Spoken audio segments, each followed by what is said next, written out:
जय हिंद, वंदे मातरम। आप लोगों का स्वागत है मेरे चैनल देसी अज्जू एजुकेशन में। आज हम याद करेंगे उद्योग और कारखाने, इसके साथ-साथ नक्षत्रशालाओं के बारे में। तो चलिए याद करते हैं उद्योग और कारखानों के बारे में। उत्तर प्रदेश में कृषि के बाद सबसे ज़्यादा रोज़गार देने वाला कोई क्षेत्र है, तो वो क्षेत्र है हथकरघा, हथकरघा उद्योग। तो याद करेंगे हथकरघा उद्योग होता क्या है, जान लेते हैं पहले। हथकरघा उद्योग मतलब जितनी भी कढ़ाई या बुनाई हाथों के द्वारा की जाती है जिस चीज़ पर, इसी को हम कहते हैं हथकरघा उद्योग। ठीक है? तो हथकरघा उद्योग दूसरे नंबर पे सबसे ज़्यादा रोज़गार देने वाला यूपी का है। हथकरघा एवं सूती वस्त्र उद्योग निर्देशालय की स्थापना कब की गई? तो 6 सितंबर 1972 में इसकी स्थापना की गई। हथकरघा उद्योग के प्रसिद्ध शहर देख लेते हैं, कौन-कौन से ऐसे शहर हैं जो हथकरघा उद्योग के लिए काफ़ी ज़्यादा प्रसिद्ध हैं। तो आप लोगों को मालूम होगा बनारस। बनारस किस लिए प्रसिद्ध है? बनारस में हाथ के द्वारा कढ़ाई की जाती है साड़ियों पर, इसीलिए बनारस की सिल्क साड़ियाँ काफ़ी ज़्यादा प्रसिद्ध हैं। इसके बाद याद रखेंगे सीतापुर की दरियाँ, अमरोहा का पलाई वर्क इस और गोरखपुर का वेड वर्क। ये सब ऐसे क्षेत्र हैं जो हथकरघा उद्योग के लिए काफ़ी ज़्यादा प्रसिद्ध हैं। हथकरघा आरक्षण अधिनियम 1985 में लाया गया। हथकरघा उद्योग आरक्षण अधिनियम 1985 में इसलिए लाया गया कि धीरे-धीरे हाथों के द्वारा की गई जाने वाली बुनाई, कढ़ाई, ये सब मशीनों के द्वारा किया जाने लगा, जिसलिए मज़दूरों का रोज़गार धीरे-धीरे कम होता गया। इसलिए 1985 में हथकरघा आरक्षण अधिनियम लाया गया कि मशीनों को रोककर मज़दूरों के द्वारा काम कराया जाए, जिससे ज़्यादा से ज़्यादा रोज़गार प्राप्त हो सके। ठीक है? आगे बढ़ते हैं, मानपुर कारखाने के बारे में देखते हैं। सर्वाधिक पंजीकृत कारखाने गौतम बुद्ध नगर और गाज़ियाबाद में अवस्थित हैं। सबसे ज़्यादा अगर कारखाना देखा जाए तो गौतम बुद्ध नगर और गाज़ियाबाद में अवस्थित है और ये क्षेत्र दिल्ली के से सटे हुए हैं। ठीक है? तो याद रखेंगे गौतम बुद्ध नगर और गाज़ियाबाद। भारत में प्रथम चीनी मिल, जो चीनी मिल है, इसे 1903 में खोला गया और प्रतापपुर के देवरिया, देवरिया के प्रतापपुर में अवस्थित किया गया। ठीक है? तो प्रथम चीनी मिल उत्तर प्रदेश में कहाँ खोली गई थी? तो 1903 में खोली गई थी। कहाँ पर खोली गई थी? तो देवरिया के प्रतापपुर में खोली गई थी चीनी मिल। तो ये काफ़ी ज़्यादा इम्पोर्टेंट क्वेश्चन है परीक्षा की दृष्टि से। भारत में प्रथम चीनी मिल कब खोली गई थी? तो 1903 में खोली गई थी। कहाँ पर खोली गई थी? तो देवरिया के प्रतापपुर में। ठीक है? कभी-कभी इसका सन पूछ लेता है और कभी-कभार चीनी मिल कहाँ पर खोली गई थी, तो इसका जगह पूछ लिया जाता है। तो याद रखेंगे इसे। चलते हैं आगे, महत्वपूर्ण कारखानों के बारे में देख लेते हैं। तो उत्तर प्रदेश में महत्वपूर्ण कारखाने अगर देखेंगे तो 6 महत्वपूर्ण कारखाने हैं परीक्षा की दृष्टि से, जो बार-बार क्वेश्चन में पूछे जाते हैं। तो याद कर लेते हैं। पहला याद करेंगे नवीन ओखला औद्योगिकी विकास प्राधिकरण। नवीन ओखला औद्योगिकी विकास प्राधिकरण। ठीक है? इसकी स्थापना कब की गई थी? तो 1976 में। इसे आसानी से याद करने के लिए इसे इंग्लिश में शॉर्ट फॉर्म में याद करेंगे तो जल्दी याद हो जाएगा। इसे कहते हैं नोएडा, नोएडा। तो कभी-कभार पूछता है नोएडा की फुल फॉर्म क्या होती है? तो एन से याद करेंगे न्यू, ओ से ओखला, आई से इंडस्ट्रियल, डी से डेवलपमेंट, ए से अथॉरिटी। ठीक है? तो new Okhla industrial development authority, इसकी स्थापना कब की गई? तो 1976 में की गई। आगे चलते हैं दूसरे नंबर पे गोरखपुर औद्योगिकी विकास प्राधिकरण। इसकी स्थापना 1988 में की गई। इसे याद करेंगे आसानी से याद हो जाएगा। तो जी से होता है गोरखपुर, तो याद रखेंगे गीडा। ठीक है? पहला वाला नोएडा, एन से न्यू, ओ से ओखला। ठीक है? आईडीए सब में लगा रहेगा, ईडा हर जगह लगा रहेगा क्योंकि उसकी फुल फॉर्म होती है इंडस्ट्रियल डेवलपमेंट अथॉरिटी। तो चलते हैं आगे, याद करते हैं। जी से हो जाएगा गोरखपुर, आई से इंडस्ट्रियल, डी से डेवलपमेंट, ए से अथॉरिटी। ठीक है? तो गीडा। फिर 1989 में अवस्थित की गई सीडा।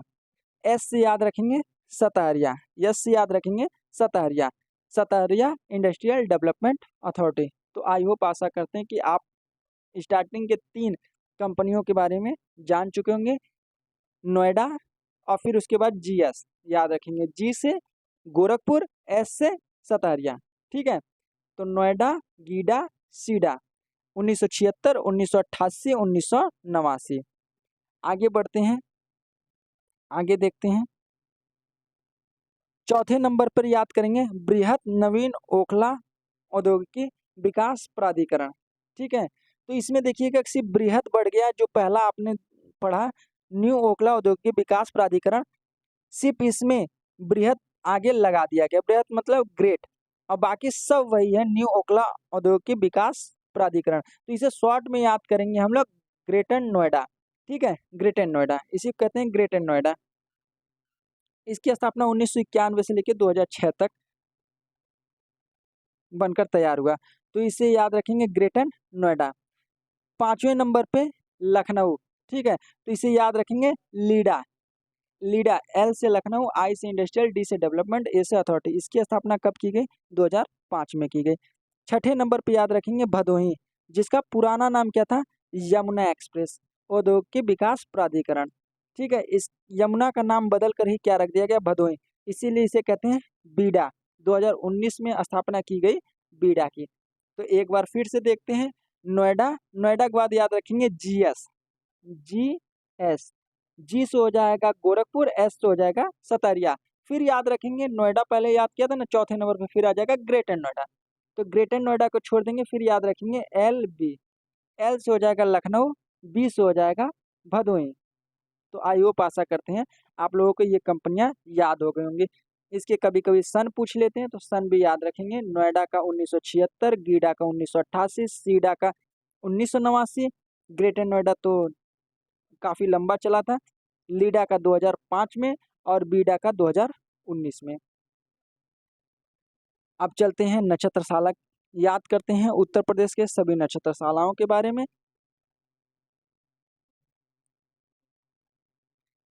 चलिए उत्तर प्रदेश के नक्षत्रशालाओं के बारे में देखते हैं।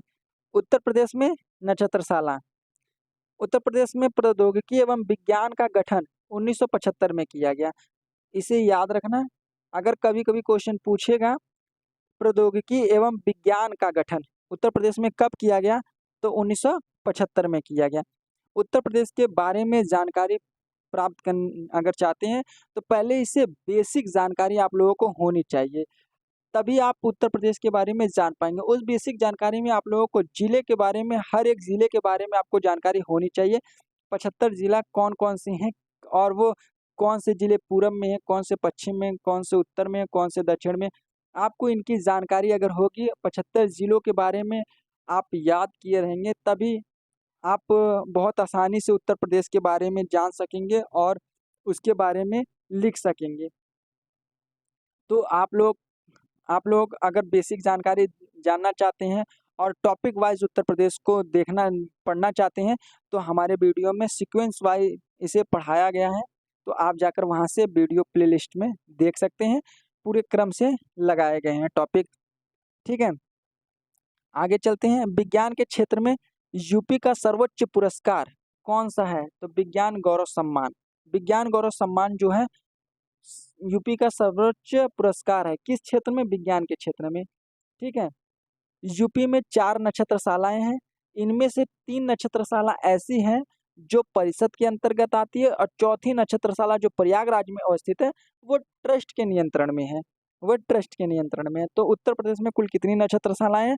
4 नक्षत्रशालाएं हैं, जिनमें से 3 नक्षत्रशाला परिषद के अधीन आती है, जबकि चौथी नक्षत्रशाला जो प्रयागराज में है यह ट्रस्ट के अधीन आती है। ठीक है, तो चलते हैं याद करते हैं वो 4 नक्षत्रशालाएं कौन कौन सी है। तो याद रखेंगे बहुत आसानी से,